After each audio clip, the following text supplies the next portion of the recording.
ሕዝብ የዘነጋው ወያኔ ተበቀለው ሰራዊት ከትውልድ ያናወጠ ጦርነት ትዝታና ትውስታ ክፍል 2 መጽሐፍ ጸሐፊ ሻለቃ ንጋቱ ቦጋለ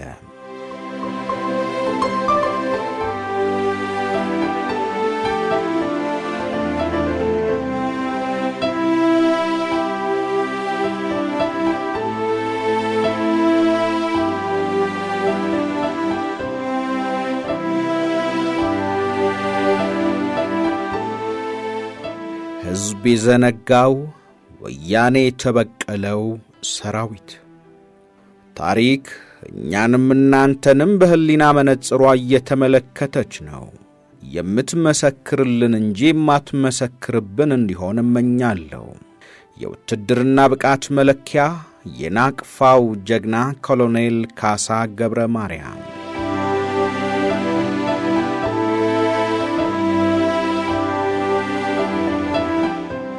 አገራችን የኢትዮጵያ ህልውና ተጠብቆ የቆየው በቅብብሎሽ በተከፈለ መስዋዕትነት ነው። ዘመናዊ ሰራዊት ከመመስረቱ በፊት የጠላት ጥቃት በነበረ ጊዜ ሁሉ መሪዎች ጥሪ ሲያደርጉ ሕዝቡ ያለማወላወል ሆ ብሎ በመነሳት ሀገሩን ጠብቆ ቆየ። በሩቅ ዘመኑ ታሪካችን አጼ ሚኒሊክ የውጭ ወራሪን ለመከላከል ሕዝቡን አነሳስተው የአገራችንን ህልውና አስጠበቁ። ዘመናዊ ሰራዊት ተመስርቶም በድጋሚ የጣሊያንን ወረራ ለመመከት ሕዝቡና ሰራዊቱ ከፍተኛ መስዋዕትነት ከፍለው አገራችንን አቆዩልን። በቅርቡ ዘመን ደግሞ በጊዜው የነበረው ትውልድ የሶማሌ ወራሪን ደምስሶ የሀገራችንን ሉዓላዊነት አስከበረ። ሁሉም በቅብብሎሽ የሆነ ነበረ። የቀድሞ ሰራዊት የዚያ ቅብብሎሽ አካል ነው። ዛሬ ላለው የሀገራችን ህልውና መኖር በቅብብሎሽ የተረከበውን አስከብሮና ቆይቶ አስተላለፈ። ለህልውናችን መቀጠል ዋስትና ሰጠ። የቀድሞ የኢትዮጵያ ሰራዊት የደርግ ሰራዊት ያልነበረና ሊሆንም የማይችል ነገር ግን የኢትዮጵያ ሰራዊት ብቻ ነበር የምንለው ለዚህ ነው። በተደጋጋሚ ያልሆነ ስም ለሚሰጡትም ለማስረዳት የምንሞክረው ቅብብሎሹን በማስታወስ ነው። የ1969 የሶማሌ ወረራን ለመመከት የተደረገውን ጦርነት ብቻ ማስታወስ በቂ ነው። የቀድሞ ሰራዊት መስዋዕትነት ለዛሬው ህልውናችን ዋስትና ሰጥቷል። ዛሬም ቅብብሎሹ ቀጥሏል። የኢትዮጵያዊነቴ ትውስታ በሚለው መጽሐፋቸው ሜጀር ጀነራል መርዳሳ ሌሊሳ እንዲህ ይላሉ። የሰራዊቱ የእናት ሀገር ፍቅርና የተዋጊነት ስሜት እንዴት ነበረ ተብሎ ቢጠየቅ ለአገሪቱ ክብር፣ ለዜጎች አንድነት፣ ለግዛታችን ሉዓላዊነት፣ ለሰንደቅ ዓላማው ብሎም ለቆመለት ወታደራዊ ተልእኮ በጽናት ያለማመንታት የቆመ ብቻ ሳይሆን ለመሰየፍ በነበረው ዝግጁነት መጠን ይህ ቀረሽ የማይባለውን መስዋዕትነት ሲከፍል የነበረ ነው። የሀገርና የወገን የታሪክ ባላደራና ባለውለታም የሆነ በ1934 ዓመተ ምህረት ከተመሠረተበት ጊዜ ጀምሮ ለግማሽ ምዕተ ዓመት የተገነባው ያ ሰራዊት ለእናት ሀገሩ ያለማቅማማት የሚሞት የመንፈሰ ጠንካራ ትውልድ ፍሬም ነበረ። ገጽ 458 ታዋቂው የሕግ ባለሙያና የፖለቲካ ሰው አቶ አሰፋ ጨቦ ስለ ቀድሞ ኢትዮጵያ ሰራዊት በፓርላማ ውስጥ ያሰሙት ክርክርና ያሳዩት ቁርጠኛ አቋም ለታሪክ የሚነገር የቅብብሎሹን እውነታ የሚገልጽ ነው። የትዝታ ፈለግ በሚለው መጽሐፋቸው ያነሷቸውን ክርክሮች እንደሚከተለው ገልጸውታል። ትዝታዬ የኢትዮጵያን ሰራዊት መፍረስ የሚመለከት ነው። እኔ የኢትዮጵያ ሰራዊት እላለው፣ ወያኔና ኦነግ የደርግ ሰራዊት ይሉታል። ማስረዳት አቃተኝ። የጆርጅ ቡሽ፣ የማርጋሬት ታቸር፣ የሚትራን ሰራዊት አይባልም። የአሜሪካ፣ የእንግሊዝ፣ የፈረንሳይ ጦር ነው የሚባለው። የኛም እንዲሁ ብል ማን ሰምቶኝ ካልደፈረሰ ብለው ሰቅዘው ያዙን። አቶ አሰፋ ኢትዮጵያ ለመሆኑ ለምንድነው ጦር የሚያስፈልጋት ይንገሩኝ ያሉት የቀድሞ ጠቅላይ ሚኒስትር አቶ መለስ ዜናዊ ነበሩ።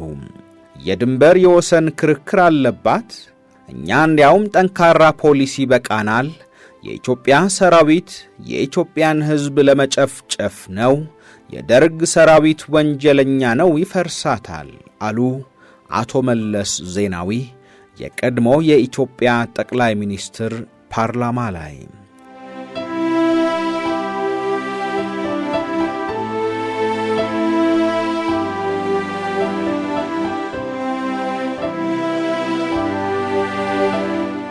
አቶ አሰፋ ቀጠሉና የአፍራሽ ኮሚቴ ሊቀመንበር ኦነግ ምክትል ሊቀመንበር ወያኔ ሆኑና ተያያዙት።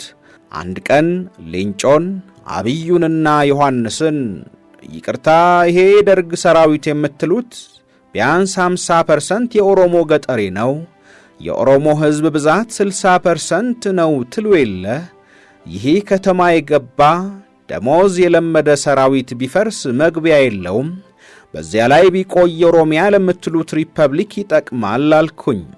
በኦሮሞ በትግሬ በኤርትራውያን ደም የታጠበ ሰራዊት አንፈልግም አሉኝ። ለማንኛውም 100 ዓመት የፈጀው የኢትዮጵያ ሰራዊት ፈረሰ። በተላለፈው ውሳኔ ብቸኛው ተቃውሞ የኔ ነበረ። የትዝታ ፈለግ አቶ አሰፋ ጨቦ። ይህ አስገራሚ ታሪክ ነው ብቻ ሳይሆን ለታሪክ የተቀመጠ አስገራሚ ምስክርነት ነው። ጦርነቱን አሸንፈናል ያሉት ወገኖች ብዙ ፍስሐ ተጎናጽፈዋል፣ ከጠበቁት በላይ አግኝተዋልና ከአንድ ጥግ ሆነው ጦርነቱን በማሸነፋችን አትርፈናል የሚሉትም ለዚህ ነው። በሌላ በኩል በኢትዮጵያ አንድነት ጽኑ እምነት የነበረው ሕዝብ ሰራዊቱን አሰማርቶ አንድነቱን በደሙ ጭምር እንዲያስጠብቅ አዘዘ። ትዕዛዙን ተቀብሎ ግዳጁን የተወጣው ሰራዊት ሲበተን ሰብአዊነት በጎደለው ሁኔታ በአገሩና በወገኑ ግፍና በቀል ተፈጸመበት።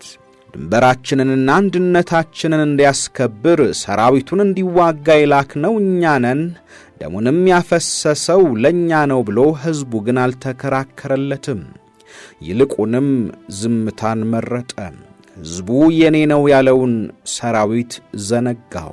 አርቲስት አክቲቪስትና የሰብአዊ መብት ተከራካሪ ታማኝ በየነ በየመድረኩ ወይም ዕውቁ የታሪክ ተመራማሪ ፕሮፌሰር ገብሩ ታረቀ በመጽሐፋቸው ሰራዊቱ ላይ የተፈጸመውን ግፍና በደል በባለቤትነት ስሜት አወገዙ። ሌሎች ጥቂት ተቆርቋሪዎች ድምፃቸውን አሰሙ። በቂ ግን አልነበረም።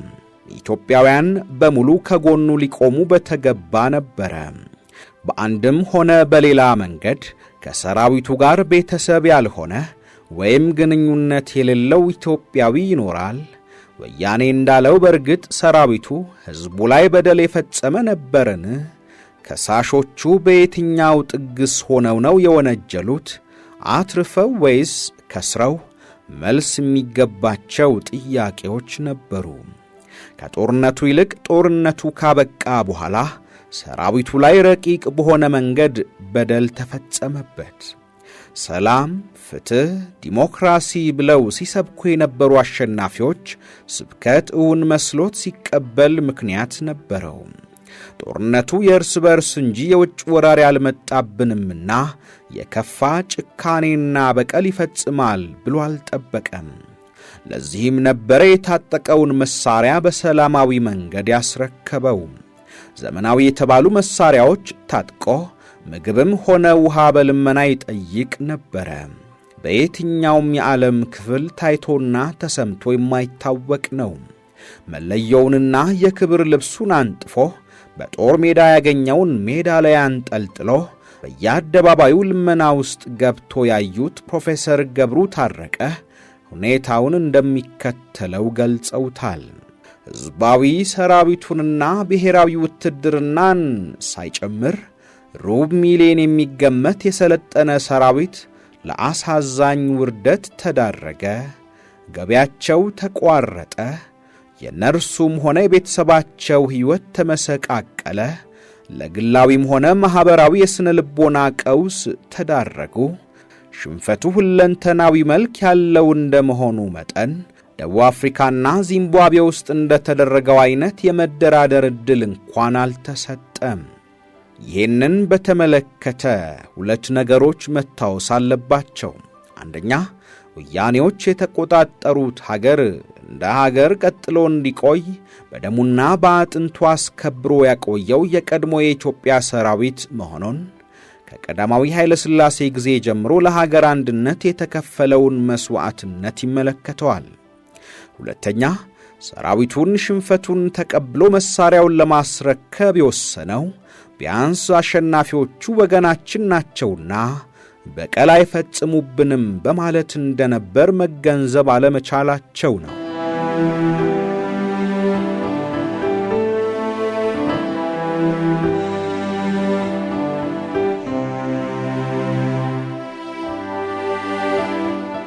ሰራዊቱ ወያኔን በጠላትነት ማየቱን ቢቀጥል ኖሮ በመላው ሀገሪቱ ለዓመታት ሊቆይ የሚችል ታይቶ የማይታወቅ የሽምቅ ጦርነትና ለመረጋጋት እንዲፈጠር ማድረግ በቻለ ነበረ። ፕሮፌሰር ገብሩ በጥናታቸው ላይ አሳዛኙን ሁኔታ እንደሚከተለው ገልጸውታል። በመሸነፉ ብቻ እንዲበተን ከተደረገው የቀድሞ ሰራዊት በላይ በደረሰበት በደል ለበቀል ሊነሳና ሊቆጣ የሚችል አሳማኝ ምክንያት ያለው ሌላ ኃይል አልነበረም። ግማሽ ሚሊዮን የሚጠጋውና የተበተነው ሰራዊት አብዛኛው በድህነት የሚማቅቅ፣ ሌሎቹ ደግሞ አካለ ጎዶሎ የሆኑ ነገር ግን ሁሉንም ያመጽ ተግባር ለመፈጸም የሚያስችላቸው በቂ ስልጠና የነበራቸው በመሆኑ ትልቅ ማኅበራዊ ቀውስ መፍጠር ይችሉ እንደነበር የማይካድ ነው። እንደ አውሮፓ አቆጣጠር ከ1991 እስከ 1993 በሁለት ዓመታት ብቻ 326335 የቀድሞ ሰራዊት አባላትን አቋቁመናል በማለት የወያኔ መሪዎች ከነበሩት አንዱ አቶ ሙልጌታ ገብረ ሕይወት የተባሉ የመልሶ ማቋቋሙን ተግባር የመሩ ኃላፊ ሪፖርት ሰጥተዋል። ከጦርነቱ ፍጻሜ በኋላ የቀድሞ ሰራዊት ከላይ የተጠቀሰውን ያክል ቁጥር አልነበረውም። እግረኛውንና ሜካናይዝድ ጦር ጨምሮ ሀገሪቱ የነበራት 30 የሚጠጉ ክፍለ ጦሮች ነበሩ። አንድ ክፍለ ጦር ሙሉ ኃይል ካለው እስከ 12000 የሰው ኃይል ይኖረዋል። በዚህ ስሌት ብቻ እንኳን 30 ክፍለ ጦር የነበራት ኢትዮጵያ የሰራዊቱ ቁጥር እስከ 300,000 ይደርሳል። በመጨረሻዎቹ የጦርነት ዓመታት በሰሜን እዝ ብቻ 136,000 የሚገመት ሰራዊት ነበረ። ከዚህ ውስጥ ከ40,000 በላይ የሚሆነው ኃይል ከውጊያ ውጭ ሆኗል። በሌላው የሀገሪቱ ክፍል የነበረው ሰራዊት ትግራይን ጨምሮ እስከ 80,000 ይደርሳል። ስለዚህ በማንኛውም መለኪያ እርዳታ ለመሰብሰብ የተጠቀሰው ቁጥር እጅግ የተጋነነ ሲሆን ያም ሆኖ ከተጠቀሰው ቁጥር ውስጥ 1/5 የሆነ እንኳን የመቋቋም ዕድል አላገኘም። ግማሽ ሚሊዮን የሚደርስ የደርግ ሰራዊት ሲባል የነበረው ማደናገሪያ ምክንያት ነበረው። የመጀመሪያውና ትልቁ ፕሮፓጋንዳ ነው። ያን ያህል ቁጥር የነበረውን አንድ ግዙፍ ሰራዊት ደመሰስኩ የሚለውን ትርክት ለማጠናከርና የራስን ማንነት አግዝፎ ለማሳየት የታለመ ነበረ። ሁለተኛው ምክንያት ከብተናው በኋላ በማቋቋም ስም የውጭ እርዳታ ለማግኘት የመለመኛ ቁጥር ነበረ። እንዲሆን የተፈለገው ቁጥር ተገልጾ ከተባበሩት መንግስታትና ከተለያዩ የአውሮፓ ሀገሮች እርዳታ ተገኘ። ነገር ግን ለፕሮፓጋንዳ ፍጆታ ከተነገረው ውጪ ሰራዊቱ ያገኘው አንዳችም ጥቅም አልነበረም። በእርግጥ የወያኔ ሰራዊት አባላት በቀድሞ ሰራዊት ስም የተገኘውን እርዳታ ሙሉ ለሙሉ ተጠቅመውበታል። በትግል ወቅት የቆሰሉና ከሰራዊቱም ለተቀነሱት የወያኔ ታጋዮች ጎንደር ውስጥ በዳንሻ አካባቢ 100,000 የሚገመቱ ወታደሮችን የሚያስተናግድና ሙሉ አገልግሎት ሊሰጥ የሚችል ትልቅ መልሶ ማቋቋሚያ ድርጅት ተከፍቶላቸዋል። ከሰራዊቱ ተሰናብተው ራሳቸውን ችለው ለመስራት ለሚፈልጉት የወያኔ አባላት ደግሞ በቂ ገንዘብ ተሰጥቷቸው ወደ ህብረተሰቡ እንዲቀላቀሉ ተደርጓል። በአገራችን ለዓመታት በተካሄደው ጦርነት ቢያንስ ከ200,000 በላይ ቀድሞ ሰራዊት አባላት ከውጊያ ውጪ ሆነዋል። ከውጊያ ውጪ ሲባል በሞት በመቁሰልና ሁኔታው ባልታወቀ ጭምር ማለት ነው። የኢትዮጵያ ሰራዊት የደረሰበት ውርደትና ውድቀት እንዲሁም በቀል በየትኛውም የዓለም ክፍል በነበሩትና የእርስ በርስም ሆነ ብሔራዊ ጦርነቶች ውስጥ ባለፉት ሰራዊት ላይ አልደረሰም።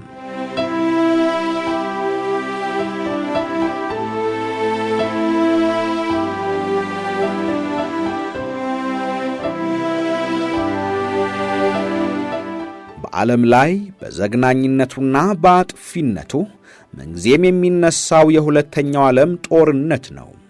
ጦርነቱን የቀሰቀሰውና በጀርመን የተመራው የናዚ ጦር ከሽንፈቱ በኋላ መሪዎቹ ለፍርድ ሲቀርቡ፣ ተዋጊው ሰራዊት ግን ወደ ህብረተሰቡ ተመልሶ የሚቋቋምበት ሁኔታ ተፈጥሯል። ተሸናፊው የአክሲስ ኃይል ብቻ ሳይሆኑ አሸናፊዎቹ የተባበሩት ኃይላትም ሰራዊቱን ለማቋቋም ከፍተኛ ገንዘብ አውጥተዋል። ጦርነቱ ካበቃበት እንደ አውሮፓውያን አቆጣጠር ከ1945 ጀምሮ ለተከታታይ 10 ዓመታት ተሸናፊውን ሰራዊት ማቋቋምና ወደ አምራች ኃይልነት እንዲለወጥ ለማድረግ ችለዋል። ከድላቸው በኋላ ሰራዊቱን በጠላትነት የማየት ሁኔታ በተባበሩት ኃይሎች ታይቶ ነበረ። ነገር ግን ከናዚ ውድቀት በኋላ የተመሰረቱት የጀርመን፣ የጃፓንና የጣሊያን መንግስታት ሰራዊቱን ለአዲሶቹ መንግስታት ትልቅ የግንባታ አጋር አድርገው ተቀበሏቸው። From soldiers to citizen, the civil reintegration of demobilized soldiers of Germany and Imperial Japan Army በሚል ርዕስ በተጻፈው ዶክተራል ቴሲስ ውስጥ የሚከተለው ሐሳብ ይገኛል። የተበተኑት ወታደሮች ከወሰዱት ስልጠናና በጦር ሜዳ ከነበራቸው የውጊያ ልምድ አንጻር የዲሞክራሲ ጠላቶችና የሚሊተሪዝም ደጋፊዎች ሊሆኑ ይችላሉ የሚል ግምት ነበረ። ነገር ግን የጀርመንና የጃፓን መንግስታት ሰራዊቱን የተመለከቱት ወደፊት እንደ ትልቅ የኢኮኖሚና የዲሞክራሲ ግንባታ አጋር ሊሆን የሚችል ኃይል ነው በማለት ነበረ። የሁለተኛው የዓለም ጦርነት ከ30 ሚሊዮን ሕዝብ በላይ ያለቀበት የዓለማችን ትልቁ የሰው ልጅ የክፋት ሥራ ነው። በዚያ አሰቃቂ ሁኔታ ውስጥ ሰራዊቱ ትልቁ መሳሪያ ነበረ። አመራር የሰጡ መሪዎችና አክራሪዎች ለፍርድ ቀርበው ተገቢውን ቅጣት አግኝተዋል። በሚሊዮን የሚገመተው ሰራዊት ግን የታዘዘውን ሲፈጽም ይኖርና ድርጊቱ ጥፋት ቢሆንም አስተሳሰቡን ለውጦ ለመልካም ተግባር ማዋል የሚቻል መሆኑን በተግባር አሳይቷል።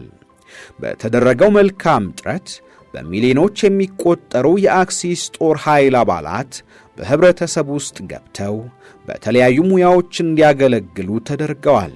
ቀላል ቁጥር ያልነበራቸው ከፍተኛ ሙያተኞችም ተመልሰው አዲሱን ሰራዊት ማገልገል ችለዋል። ከ1970 እስከ 1980 በነጻነት ንቅናቄዎች ስትመሰቃቀል ከነበረችው አፍሪካ ጦርነቱ ካበቃ በኋላ በተባበሩት መንግስታትና በአውሮፓ ህብረት ድጋፍ 70 ሀገሮች ሰራዊታቸውን በትነው አቋቁመዋል።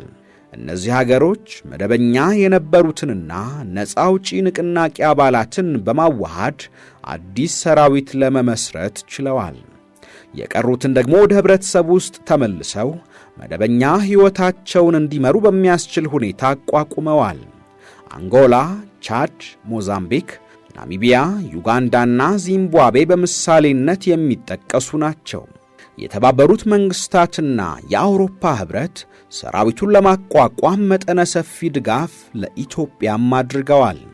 ፕሮፌሰር ገብሩ በጻፉት መጽሐፍ ላይ አቶ ሙልጌታ ወይም ጫልቱ የተባሉትን ኃላፊ ጠቅሰው 326338 የሰራዊቱ አባላትን እንዳቋቋሙ ይገልጻሉ። ከዚህ ውስጥ ገጠር ውስጥ ለመኖር ለመረጡት 169628 የጦር አባላት ብር 137 የኪስ ገንዘብና ለ10 ወራት የሚሆን ቀለብ እንዲሁም ወደ ገጠር ከደረሱ በኋላ የእርሻ መሬትና ምርጥ ዘር እንደተሰጠ ሪፖርት ተደርጓል። ከተማ ውስጥ ለተበተኑትና ለቀሩት 158710 ለሚሆኑ አባላት ደግሞ ለ10 ወራት 50 ብር እየሰጠ ያቋቋማቸው መሆኑ ተገልጿል።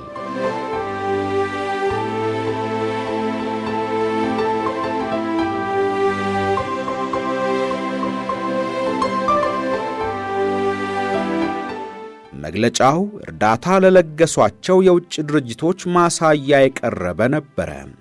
መሬት ላይ የነበረው እውነት ግን ፈጽሞ ተቃራኒ ነው። ከመነሻው የተነገረውን ያክል ቁጥር የነበረ ሰራዊት አልነበረም። በሁለተኛ ደረጃ ተቋቋመ የተባለው ሰራዊት 100% የወያኔ ሰራዊት የነበሩ የቆሰሉና ከውጊያ ውጭ የሆኑትን ነበረ። በእርግጥም ወያኔዎቹ ራሳቸውን በሚችሉበት ሁኔታ እንዲቋቋሙ ተደርጓል። ዳንሻ ላይ የተሰራው ትልቅ ፕሮጀክትና ለቀድሞ ታጋዮች የተሰራው የማቋቋሚያ ማዕከል ቋሚ ምስክር ነው። ለመሆኑ መልሶ ማቋቋም ሲባል ምን ማለት ነው? በወር 50 ብር ለ6 ወር መስጠትና ለተወሰኑ ወራት ጥሬ ስንዴ መስፈር ነበረ? ለወያኔ ታጋዮቹ እንደተደረገው ሁሉ የተበተነውም ሰራዊት ዘላቂ ሕይወቱን ሊመራ የሚችልበትን ሁኔታ መፍጠር ማስቻል የማቋቋም ዋናው ተግባር በሆነ ነበረ። የተገኘውም የውጭ እርዳታ ይሄንኑ ታሳቢ ያደረገ ነበርና፣ እውነቱ ግን ተቃራኒ ሆነ።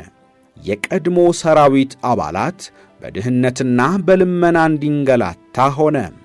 አብዛኛው በችግር ሲያልቅ የቀናውና ለመማርም ዕድል ያገኘው ራሱን በራሱ ለማቋቋም ጥረት አደረገ። ለገጽታ ግንባታ ሲባል ብቻ ያልተደረጉ ነገሮች እንደተደረጉና እንደተፈጸሙ ተደርገው ቢገለጽም በመሬት ላይ የነበረው እውነታ ዛሬም ገጦ የሚታይ ነው። ከዓመታት በኋላም የሰራዊቱን አባላት ኑሮ በማየት ብቻ መገምገም ይቻላል። ሰራዊቱም ሆነ ቤተሰቡ ዛሬም በአሰቃቂ ድህነት ውስጥ ይገኛሉ።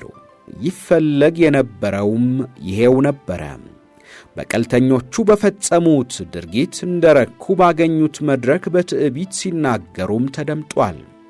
በ1983 ዓመተ ምህረት በኤርትራ በኩል ወደ ሱዳን ተሰዶ የነበረውን የሁለተኛው አብዮታዊ ሰራዊት አባላትን ለማጓጓዝና ወደ ቤተሰቡ እንዲቀላቀል ለማድረግ ወያኔ ቃል ገብቶ ነበረ። ሱዳን ድረስ በመሄድ ከተባበሩት መንግስታት ተወካዮች ጋር ውል የተፈራረሙት አቶ ሙልጌታ የተባሉት የመልሶ ማቋቋሙ ኮሚሽነር ነበሩ። ሰራዊቱ ወደ ሀገሩ ሲመለስ ጦላይና ዴዴሳ በሚገኘው ወታደራዊ ማሰልጠኛ ውስጥ አግቶ በማቆየት የገቡትን ቃል አፍርሰዋል። በሰራዊቱ ላይ የተፈጸመው የበቀል እርምጃ የመጀመሪያው ምዕራፍ ነበረ። በተከታታይ በሰራዊቱና ቤተሰቡ ላይ የተፈጸሙት ማኅበራዊ፣ ስነልቦናዊና አካላዊ የበቀል እርምጃዎች በከፊል የሚከተሉት ናቸው። አንደኛ፣ ጨፍጫፊ የደርግ ሰራዊት በማለት ሕዝቡን እንዲጠላውና እንዲያወግዘው ለማድረግ ለዓመታት ፕሮፓጋንዳ ተካሄደበት። በዚሁ ምክንያት በቤተሰቡና በልጆቹ እንዲሁም በእርሱ ላይ ሊቋቋመው የማይችለው የስነ ልቦና ሁከትና ጫና እንዲፈጠር ተደረገ። ሁለተኛ፣ ሰራዊቱ ያለ አንዳች መብት እንዲበተን ተደረገ። መብቱ ጡረታ ብቻ ሳይሆን ቀድሞ ያገኝ የነበረው ነፃ ሕክምና ሁሉ ተነፈገ። ከሚከፈለው አነስተኛ ደሞዝ እየቀነሰ ያጠራቀመው ጡረታ ያለ አንዳች በቂ ምክንያት በአዋጅ ታገደ። በተቃራኒው የወያኔ ሰራዊት ያላጠራቀመውን ጡረታ ነፃ አውጪ ግንባሩ ከተመሠረተበት ከ1967 ዓመተ ምህረት ጀምሮ እንዲከበርለት በአዋጅ ተደነገገ።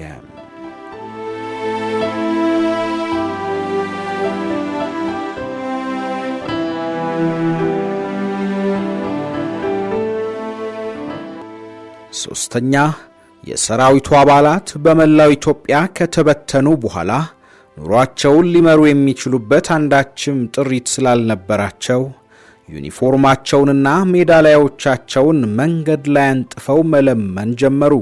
በልምዳቸውና በትምህርታቸው ተወዳድረው በመንግስት መስሪያ ቤትም ሆነ በግል ኩባንያዎች እንዳይቀጠሩ የሚከለክል ትዕዛዝም ከመንግስት ተላለፈባቸው። አራተኛ ለአገር አንድነትና ዳር ድንበር መከበር ሲዋጉ መስዋዕትነት የከፈሉ እጅ እግሮቻቸው የተቆረጡ አይኖቻቸው የጠፉ የሀገር ባለውለታ ወታደሮችና መኮንኖች ማገገሚያ የነበረውን የጀግኖች አምባን በመዝጋት ጀግኖቹን ሜዳ ላይ በተኗቸው። አብዛኛዎቹ ጀግኖች እርዳታ በማጣታቸው መንገድ ላይ ለማኝ ሆኑ። ቀሪዎቹም ተሰቃይተው ሞቱ። አምስተኛ ለሀገራቸው አንድነትና ዳር ድንበር መከበር በየጦር ግንባሩ መስዋዕት የሆኑ የሰራዊት አባላት ልጆች ረዳታቸው እንዳይበተኑ አሰባስቦ ሲያሳድግና ሲረዳ የቆየው ዝዋይ ይገኝ የነበረው የሕፃናት አምባ እንዲዘጋ ተደረገ። በሺዎች የሚቆጠሩ ሕፃናትና ወጣቶች ከሚኖሩበት አምባ ተገደው እንዲወጡ ከተደረገ በኋላ ዝዋይ ከተማ ውስጥ ሜዳ ላይ ተበተኑ። ለአቅመ አዳም ያልደረሱ ወጣት ሴቶች ምርጫ ስላጡ ለመኖር ብለው ሴተኛ ዳሪ ሆኑ። ወንዶቹ በየከተማው ቦዘኔና የቀን ሰራተኛ ሆነው ተበታተኑ። እጅግ ልብ በሚሰብር ሁኔታ ኢትዮጵያዊ የሆነ መንግስት ወገኑ ላይ ሊፈጽም የማይገባው ድርጊት ተፈጸመ። ስድስተኛ በራሱ በሰራዊቱ ሀብት ንብረት የተገነቡና የሀገር ሀብት የነበሩ የጦር ኃይሎች ሆስፒታሎች የቀድሞ ሰራዊት ሕክምና እንዳያገኝ ተደረገ። በተለይ ለሀገራችን አንድነት መስዋዕትነት በመክፈል በጦር ሜዳ ተጎድተው የነበሩ ጀግኖች ከጀግኖች አምባው ከመባረራቸው ሌላ ሕክምናም እንዳያገኙ ተወሰነባቸው። ሰባተኛ የውጭ ወራሪዎችን ጭምር የተዋጉና ደማቸውን ለኢትዮጵያ አንድነት ያፈሰሱ ጀግኖች ስያሜ የተሰየመው የጦር ትምህርት ቤቶች ስማቸው ተለውጦ ለአንድ ብሔር ነጻነት ተዋጋን ባሉ የሽምቅ ተዋጊ መሪዎች ስም እንዲተካ ተደረገ። ስምንተኛ ለዓመታት የተገነባና ከትውልድ ወደ ትውልድ የተላለፈው ዘመናዊነታቸው እየታደሰ በአፍሪካ ታዋቂ የሆነው የኢትዮጵያ አየር ኃይል ፈረሰ። በአገር ውስጥና በውጭ ሀገራት በተለያዩ ሙያዎች የሰለጠኑና ብዙ ዓመታት የበረሩ ምርጥ ፓይለቶች ወደ ወህኒ እንዲወርዱ ተደረገ። እኔ በታሰርኩባቸው ዓመታት ብቻ አንድ ጀነራል ጨምሮ 18 ከፍተኛ መኮንኖች ታስረው ነበረ። በኤሮኖቲካል ኢንጂነሪንግና በሌሎች ዲሲፕሊኖች ከመጀመሪያ ዲግሪ እስከ ማስተርስ ዲግሪ የነበራቸው ነበሩ። 9 የቀድሞ ሰራዊትን ሞራል ለማንኮታኮት ከላይ በተገለጸው ሁኔታ በተለያዩ ጊዜ በመንግስት ታቅደውና ታውጀው ከተፈጸሙ ግፎች ውጪ በግለሰብ ደረጃ እጅግ አሳዛኝና ከሰብአዊነት ውጪ የሆኑ ጭካኔዎችም ተፈጽመዋል። በ1981 በሽሬ ውጊያ የተማረኩ ወታደሮችን በጥይት መግደል ሚስጥር የሚያባክን ሆኖ በመገኘቱ ማንም ሊገምተው በማይችል ስውር ደባ አሰቃቂ ድርጊት መፈጸሙን ከምርኮ ከተመለሰ ወታደር ሰምተናል። የተማረኩትን ወታደሮች የሰበሰቡበት አካባቢ ከፍተኛ ወባ ስለነበረው የወባ መድኃኒት ይሰጣችኋል በማለት የቴትራሳይክልን ክብል ውስጥ የነበረውን ዱቄት በማፍሰስ የመርዝ ዱቄት ከጨመሩ በኋላ ሁሉም እስረኛ እንዲውጥ ተደረገ። በአጭር ጊዜ ውስጥ ከ200 በላይ እስረኞች አረፋ እየደፈቁ መሞታቸውን ተርፌ መጣሁ ያለን ወታደር ምስክርነት ሰጥቶናል። ነገር ግን የሁኔታውን እርግጠኝነት ለማጣራት ባንችልም ከወያኔ ክፋትና ጭካኔ አንጻር አልተደረገም ማለት አይቻልም።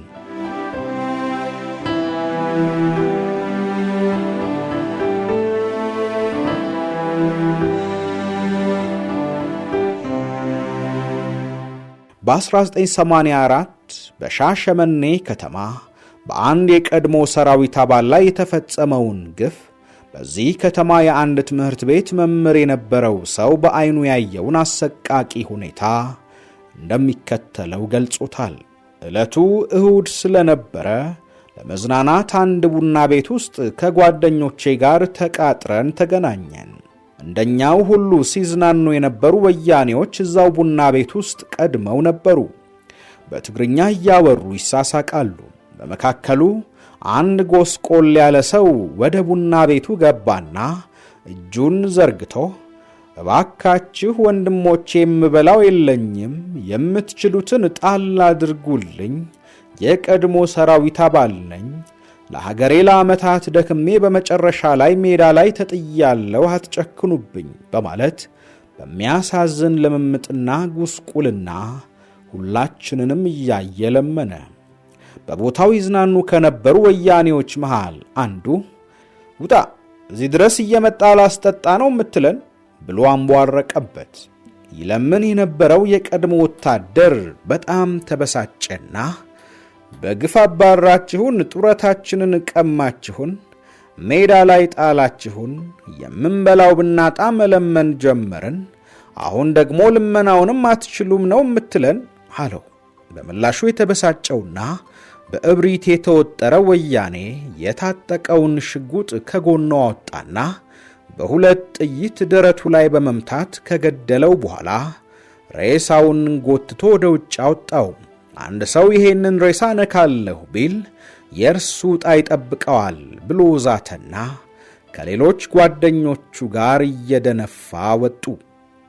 እኔና ጓደኛዬም በተፈጠረው ሁኔታ ሰግተን ከቡና ቤት ውስጥ ወጥተን ሄድን። ለሚመለከተውም አካል አሳወቅን። የሚገርመው ሬሳውን የሚያነሳ ጠፍቶ ቀኑን ሙሉ ዋለ። እኛን ጨምሮ የአካባቢው ሕዝብ በፍርሃት ተሸብቦ ድርጊቱን ያወገዘ አልነበረም። በዚህ አይነት ጠያቂ ያልነበረው የቀድሞ ሰራዊት አባል ደሙ ደመከልብ ሆኖ ቀረ በማለት ልብ የሚሰብረውን ታሪክ አወጋኝ። ይህ በሀገራችን ኢትዮጵያ በቀድሞ ሰራዊት አባላት ላይ ከተፈጸሙ አሰቃቂ ግፎች መካከል በአንድ ዓይን እማኝ ምስክርነት የተሰጠ ሲሆንም ተመሳሳይ የግፍ ድርጊቶች በብዙ ቦታዎች ላይ የቀድሞ ሰራዊት አባላት ላይ በወያኔ ተፈጽመዋል።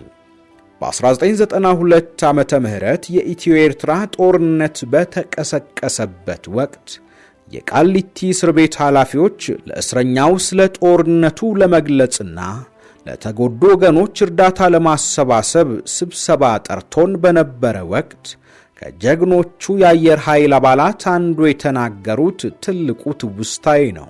የእስር ቤቱ ኃላፊ የነበረው አቶ ጥላሁን የኤርትራ አየር ኃይል መቀሌ በሚገኘው የአይደር አንደኛ ደረጃ ትምህርት ቤት ላይ ቦምብ መጣሉንና ተማሪዎች መሞታቸውን አስረዳ። በሁኔታው ልባቸው ከተነካና በድርጊቱ ስሜታዊ የሆኑት ታሳሪ የአየር ኃይል መኮንን ኮሎኔል ብርሃነ መስቀል የሚከተለውን ጥያቄ ያቀረቡ። ስማ ጥላሁን፣ እዚህ ምስር እያበላኸኝ ከምታሰቃየኝ በምናውቀው መንገድ ሄደን እንድንዋጋ ልቀቀን። ትናንት የተፈጠረችው ኤርትራ በአንድ አውሮፕላን ድንበራችንን ጥሳ ሕፃናትን ስትደበድብ ከማየት የበለጠ ምን አሳፋሪ ነገር ይኖራል? በአፍሪካ ዕውቅና የነበረው አየር ኃይል በራሪ አጥቶ ከኢትዮጵያ ጠፍቶ የሄደ ኤርትራዊ ፓይለት ሰርቆ በወሰደው አውሮፕላን እየተመላለሰ ሕፃናት ላይ እንዳሉ ሲደበድብ የሚያስቆመው ሲጠፋ እንዴት አታፍሩ? ይሄ ሁሉ የመለስ ዜናዊና የኢሳያስ ሴራ ነው በማለት ሐሳባቸውን ሊቀጥሉ ሲሞክሩ በቃ ኮሎኔል እየሰደቡን ነው በማለት ንግግራቸውን ማስቆሙ ትልቁ የእስር ቤቱ ትዝታ ነበረ። እስርና እንግልት አንገታቸውን ሊያስደፋ ያልቻለውን አባላት ያፈራ አየር ኃይልን የመሰለ ትልቅ ተቋም ኃላፊነት በጎደለው ሁኔታ ፈረሰ። ከዓመታት በኋላ ዛሬም ድረስ የቀድሞ ጥንካሬውና ብቃቱ ሊመለስ አልቻለም።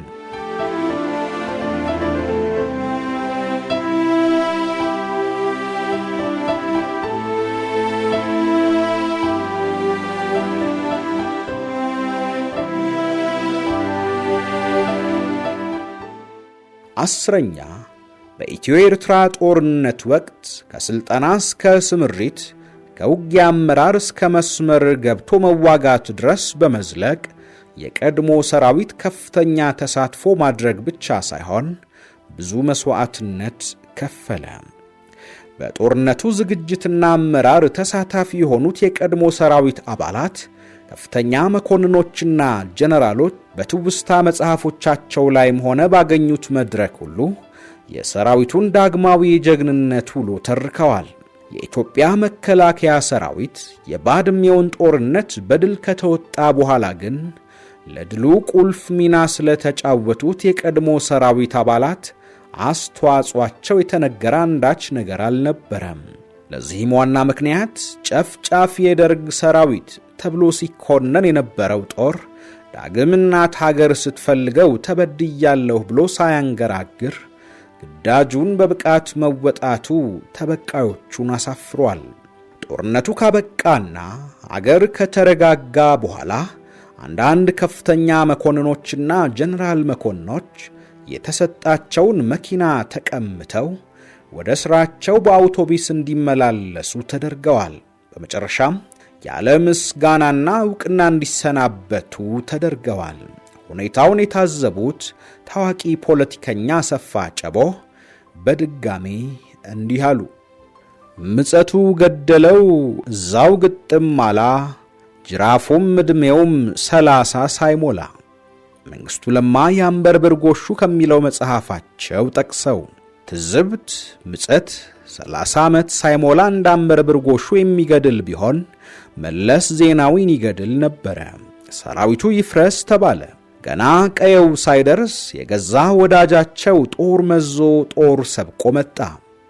የዮሐንስ የስሁል ሚካኤልን ሀገር ከተማ መቀሌን በሕፃናት ደም አጠበው በማለት የትዝታ ፈለግ በሚለው መጽሐፋቸው የታዘቡትን አስፍረዋል። እንደ ትዝብቱ ሁሉ ሰራዊት አያስፈልገንም የተባለው ቋንቋ ተለውጦ አዲሱ ሰራዊት ብቻ ሊሸከመው የማይችል ሁኔታ በመፈጠሩ የቀድሞ ሰራዊት እንዲያግዝ ጥሪ ተደረገለት። ምንጊዜም ለሀገር ጉዳይ ፊቱን የማያዞረው የቀድሞ ሰራዊት ጥሪውን ተቀብሎ በአመራር በስልጠናና በውጊያው ተሳተፈ፣ ለድልም አበቃ። አቶ ገብሩ አስራት የቀድሞ የትግራይ ክልል ፕሬዝዳንት ሉዓላዊነትና ዲሞክራሲ በኢትዮጵያ በሚለው መጽሐፋቸው ገጽ 295 ላይ የሚከተለውን በመግለጽ የሰራዊቱን ተጋድሎ መስክረዋል። ኢህአዲግ የደርግን ሰራዊት በደፈናው በጸረ ሕዝብነትና በጸረ ዲሞክራሲያዊነትና በወንጀለኝነት ይፈርጅ ስለነበረ በአየር ኃይልና በተወሰነ ተተኪ በሌላቸው ሙያዎች ጥቂት የቀድሞ ጦር አባላት ከመቅረታቸው በቀር የቀድሞ ጦር አባላት እንደተበታተኑ ቀደም ሲል ገልጬዋለሁ። ሻዕቢያን ዳግም ለማጥቃት በተደረገው ዝግጅት ይሄ ጉዳይ በኢህአዲግ ሥራ አስፈጻሚ ተነስቶ በአብላጫ ድምፅ ሀገራዊ ጥሪ ተደርጎላቸው ሉዓላዊነታችንን ለማስከበር በምናደርገው ጦርነት የበኩላቸውን እንዲያደርጉ ተወሰነ። በተለይም ሰራዊቱ ለሚጠይቀው ግዳጅ ብቁ ሆኖ እንዲገኝ የቀድሞ ጦር አባላት ክህሎቶቻቸውንና ዕውቀታቸውን ለሰራዊቱ በማጋራት ሌት ተቀን ተግተው በመስራት በአጭር ጊዜ ውስጥ በአካል በስነ ልቦናና በመሳሪያ አጠቃቀም ረገድ እጅግ ጠንካራ የሆነ ሰራዊት እንዲፈጠር ከፍተኛ አስተዋጽኦ አድርገዋል። ይህን በሚያደርጉበት ወቅት ከኢህአዲግ ሰራዊት የገጠማቸው ግልጽ ተቃውሞ አልነበረም። እንዲያውም የኢህአዲግ ሰራዊት አባላት ከነርሱ ሊገኝ የሚችለውን ዕውቀትና ክህሎት ለመቅሰም ተግተው ይሞክሩ ነበረ። በተዋጊነት የተሰማሩትም የቀድሞ ጦር አባላት እንዲሁ በከፍተኛ እልህና ወኔ ወደ ጦር ግንባሩ ዘምተው የራሳቸውን ክፍለ ጦር ለመመስረት ችለዋል። ድሮውንም ሞራላችን የነካውና ለሽንፈት ያበቃን የህወሓት ሰራዊት እንጂ ሻዕቢያ ብቻውን ቢሆን ኖሮ እንተያይ ነበረ። አሁን የህወሓት ኢህአዲግ የቀድሞ ጦር አንድ ላይ ተሰልፈን ታሪክ እንሰራለን፣ የሚያኮራ የድል ውጤትም እናስመዘግባለን ይሉ ነበረ።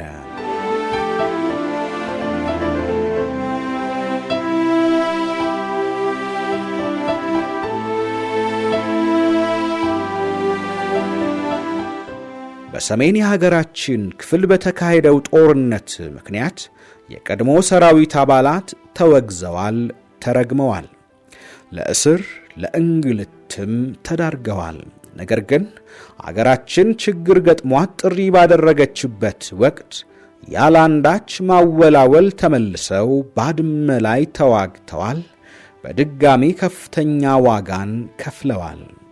የቀድሞ ጠቅላይ ሚኒስትር አቶ መለስ ዜናዊ በአንድ ወቅት የአክሱም ሐውልት ለወላይታው ምኑ ነው ማለታቸው ይታወሳል።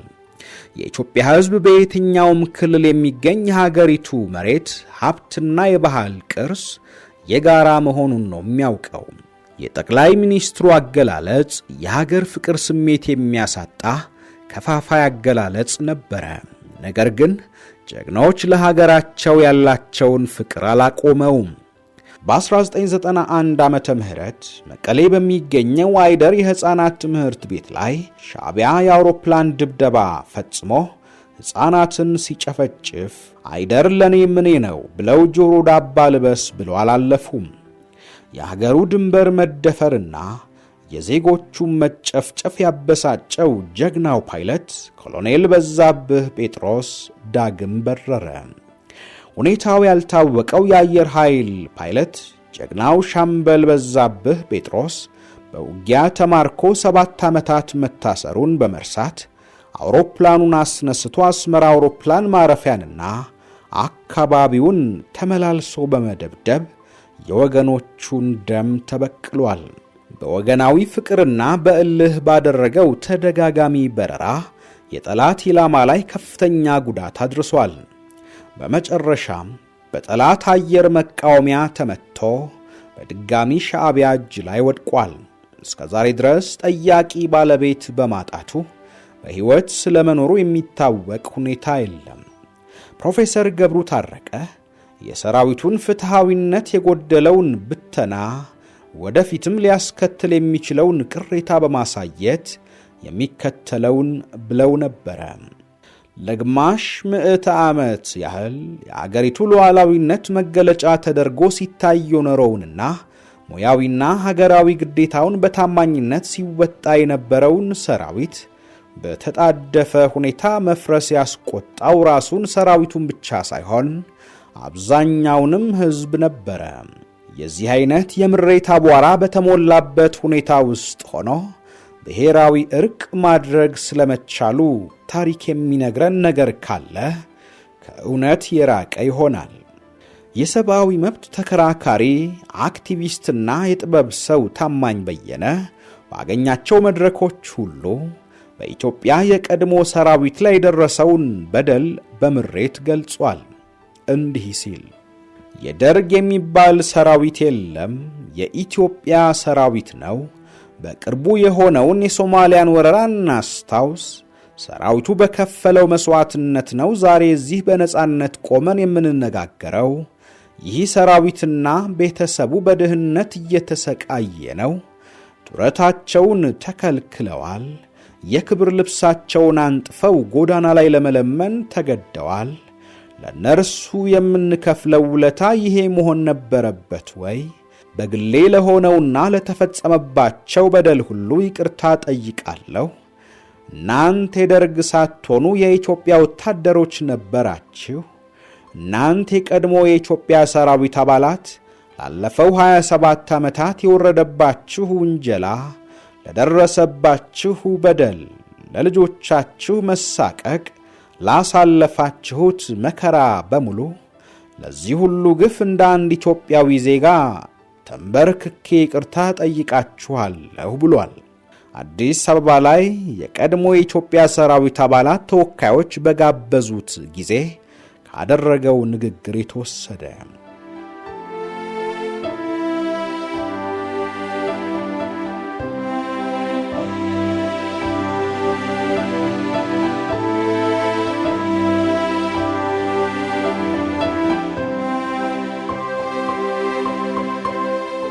የካቲት ወር 2013 ዓመተ ምህረት የካራማራን 42ኛ ዓመት በዓል በድል ሐውልት ስር በተከበረበት ወቅት በስፍራው የተገኘው ታማኝ በየነ ለቀድሞ ሰራዊት በድጋሚ እንዲህ ሲል ተናገረ።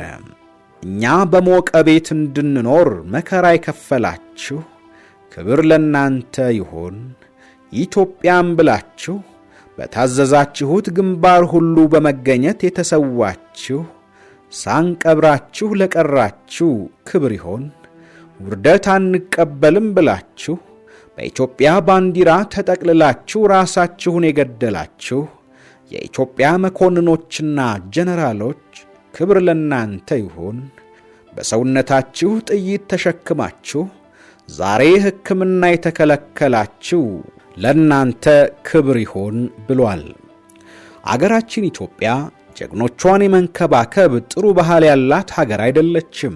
ከቀደሙት ታሪኮቻችን ውስጥ የጀግናው ደጃዝማች በላይ በቀለ አባ ኮስትርና የሌሎችም ጀግኖች ታሪክ የሚነግረን እንዳልባሌ መጣላቸውን ነው። በዘመናችን ደግሞ ጀግናን መንከባከብ ሳይሆን ውለታውን በእስር መክፈል ሆኗል። የጦር ሜዳ ጀግናና የሀገሪቱ ከፍተኛ የጦር ሜዳ ሜዳሊያ ተሸላሚ የነበረው ሚሊሻ ወታደር በኋላም የ50 አለቃ አሊ በርኬ በወያኔ ለ10 ዓመታት በእስር እንዲቆይ ተደርጓል። ይህ የወያኔ የበቀል እርምጃ ሌላው ገጽታ ነው። በታሪክ አጋጣሚ ከዚህ ጀግና ጋር ለዓመታት አብሬ ታስሬያለሁ። ጀግናው አሊ በርኬ የሶማሊያን ወራሪ ለመመከት አገሪቱ ጥሪው ያቀረበችለት ወቅት ሳያወላውል ከግብርና ሥራው ተነስቶ ለአገሩ በጀግንነት የተዋጋና በተደጋጋሚ በጦር ሜዳ የቆሰለ ጀግና ነው። አንድ ሰው ሊያደርገው ከሚችለው በላይ በሆነ መንገድ ጦር ሜዳ ውስጥ ወታደራዊ ግዳጁን በመፈጸሙ ከፍተኛውን የጦር ሜዳ የጀግና ሜዳሊያ የተሸለመ ጀግና ነው። ለዚህ ውለታው ከ9 ዓመታት በላይ በወያኔ ውሳኔ በእስር ማቋል። የምስራቁ የጦር ሜዳ ጀግና ሜዳይ ተሸላሚ ሻምበል ባሻ ሁሴን ጎበና የህብረተሰባዊት ኢትዮጵያ አንደኛ ደረጃ የጦር ሜዳ ጀብዱ ሜዳይ ተሸላሚ ነው። በሶማሊያ ወረራ ወቅት ብቻውን በታጠቀው መትረየስ ከ75 በላይ ጠላት የረፈረፈና ወገንን ከከፍተኛ ጥፋት ያዳነ ጀግና ነው። ለጀግንነቱ በወቅቱ በመንግስት የተሰጠው ሜዳሊያ የሚያስገኛቸውን ጥቅማ ጥቅሞች ጭምር በወያኔ ተቀምቶና መብቱ ተነፍጎ የተጣለ ሌላው ጀግና ነው። ሐረር አንድ መንደር ውስጥ በኩሊነት እየሰራ ኑሮውን ከሚገፋበት በጥቆማ ተገኝቶ በተቆርቋሪ ወገኖች ድጋፍ እንዲደረግለት ተጠይቋል። አገራችን ጀግኖቿን በዚህ መልክ አዋርዳና ጥላ ሌሎች ጀግኖች እንዲፈጠሩ ማሰብ ከንቱ ይሆናል። የሀገራችንን ዳር ድንበር በማስከበር ጀግንነት ከፈጸሙት መካከል ሌላው የአየር ኃይል ባልደረባ የነበሩት ጀግና ብርጋዴር ጀነራል ለገሰ ተፈራ ናቸው። ተፈራ ለፈጸሙት ጀግንነት ተግባር የሀገሪቱን የጦር ሜዳ ከፍተኛ ሜዳሊያ ተሸልመዋል። የሶማሊያን አየር ኃይል በማንኮታኮት የሚታወቁት ጀነራል ለገሰ በጠላት አየር መቃወሚያ ተመተው ጠላት እጅ ከወደቁ በኋላ ለ10 ዓመታት ያህል በሶማሊያ ጨለማ እስር ቤት ውስጥ ተወርውረው ተሰቃይተዋል። በመጨረሻም በሁለቱ ሀገሮች ስምምነት መሰረት ቢፈቱም በሀገራችን ስልጣን ላይ በጉልበት የወጣው የወያኔ መንግስት ተገቢውን ዕውቅና ሊሰጣቸው አልፈለገም። ወያኔ የአየር ኃይል አባላትንም ሆነ መላውን የቀድሞ ሰራዊት በጠላትነት በመፈረጁ ጀነራል መኮንኑ አገራቸውን ጥለው በመውጣት በውጭ ሀገር ስደት ላይ ያሉ ከዚህ ዓለም በሞት ተለይተዋል። በዓለማችን ጀግኖቿን ያሰረች ወይም የካደች ብቸኛዋ አገር ኢትዮጵያ ሆናለች።